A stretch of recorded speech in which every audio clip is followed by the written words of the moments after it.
Shalom saudara terkasih, salam jumpa bersama saya Romo Amo MSC dalam RSM Renungan 1 Menit pada hari puasa yang ke-19 ini. Semoga Anda tetap semangat dalam berpuasa dan kiranya juga lewat puasa, doa, dan amal kasih kepada saudara-saudara kita semakin dekat dengan Tuhan, dan kiranya juga lewat 3 kewajiban agama ini hubungan kita dengan Tuhan kembali dipulihkan dan kita kembali diampuni atas dosa dan kesalahan kita serta kembali bertobat kepada Tuhan. Saudara firman pada hari ini kita renungkan tema tentang taat hukum dari Injil Matius pasal 5 ayat 17 sampai 19. Di sana dikatakan oleh Yesus bahwa janganlah kamu menyangka, dalam khotbah di bukit dia katakan, janganlah kamu menyangka bahwa aku datang untuk meniadakan hukum Taurat. Aku datang bukan untuk meniadakannya, melainkan untuk menggenapinya. Dan satu yot atau satu titik pun tidak akan ditiadakan dari hukum Taurat.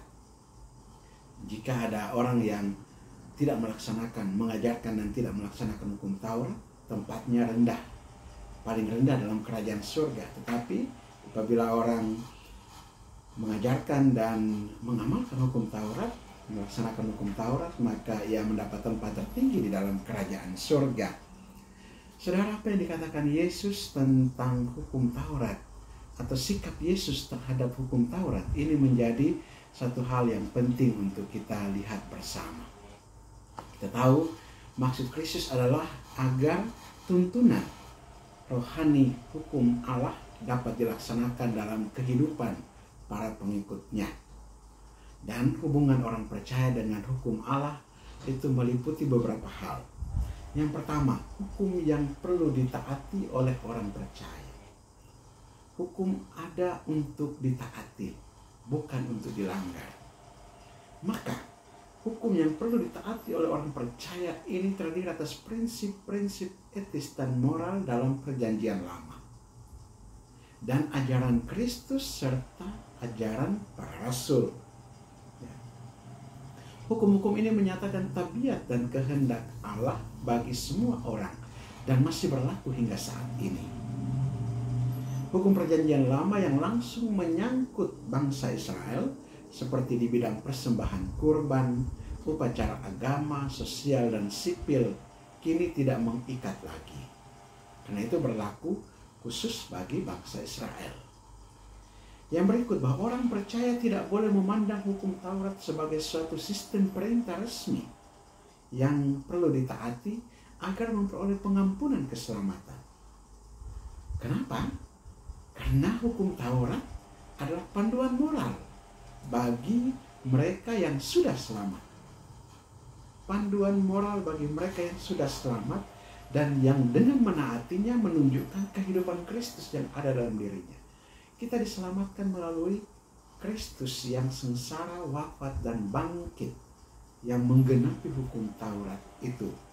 Maka hukum Taurat menjadi panduan moral bagi kita dan tidak menjadi sesuatu prinsip untuk dengan melaksanakan itu supaya kita selamat. Bukan. Keselamatan kita ada di dalam Kristus Yesus.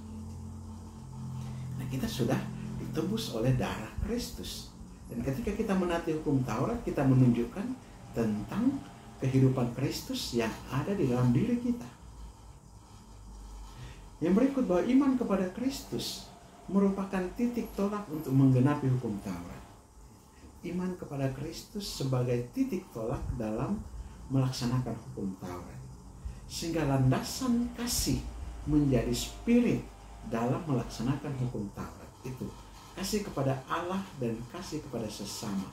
Itu adalah spirit atau semangat bagi kita dalam melaksanakan hukum Taurat. Nah, melalui iman kepada Kristus, Allah menjadi Bapa kita. Dan karena itu ketaatan kita sebagai orang percaya bukan sekedar ketaatan yang biasa, tetapi ketaatan anak kepada Bapa. Dengan melaksanakan hukum Taurat, kita taat dalam relasi anak kepada Bapa. Dan melalui iman kepada Kristus, maka orang percaya oleh kasih karunia Allah dan Roh Kudus yang mendiami diri mereka diberikan dorongan batiniah dan kuasa untuk menaati hukum Allah. Ketika kita menyatakan bahwa kita mengimani Kristus, pada saat yang sama juga kita menyatakan bahwa kita disatukan oleh Kristus dalam persatuan dengan Bapa dan Roh Kudus dalam melaksanakan hukum Taurat itu.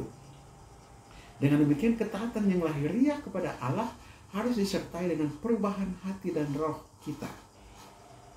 Ketaatan dan iman kita kepada Allah harus nyata dalam perbuatan-perbuatan baik, dalam roh, dalam semangat yang baru dalam hati kita.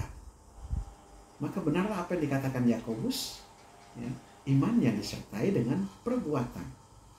Dan setelah dibebaskan dari kuasa dosa dan kini menjadi hamba kepada Allah, kita mengikuti prinsip iman yang hidup di bawah hukum Kristus. Dan dengan demikian kita menggenapi hukum Kristus dan dengan sendirinya setia kepada hukum Taurat itu. Dan Yesus dengan tegas mengajarkan bahwa melakukan kehendak Bapanya di sorga akan tetap merupakan satu syarat untuk memasuki kerajaan sorga. Semoga kita dengan menaati hukum Taurat dalam iman kepada Kristus, dalam kesatuan dengan Bapa, Putra, dan Roh Kudus, senantiasa mendapatkan tempat yang layak di dalam kerajaan sorga. Marilah kita berdoa. Allah Bapa kekal dan kuasa, kami mengucap syukur dan berterima kasih kepadamu atas Yesus Kristus Putramu yang Kau berikan kepada kami yang menggenapi hukum Taurat. Kami bersyukur atas iman kami kepada Kristus Yesus Putramu melalui sengsara, wafat, dan kebangkitannya untuk menebus dosa-dosa kami dan mengantar kami untuk menaati hukum kepadamu, dalam kasih kepadamu dan kepada sesama kami. Kami mohon urapilah kami dengan kuasa Roh Kudus-Mu, roh kasih sayang-Mu, agar kami dalam melaksanakan hukum Taurat sungguh-sungguh melaksanakannya dengan hati dan roh yang Engkau perbaharui. Dan kiranya kami dalam melaksanakan perintah-perintah-Mu ini juga sungguh-sungguh melaksanakannya dalam iman.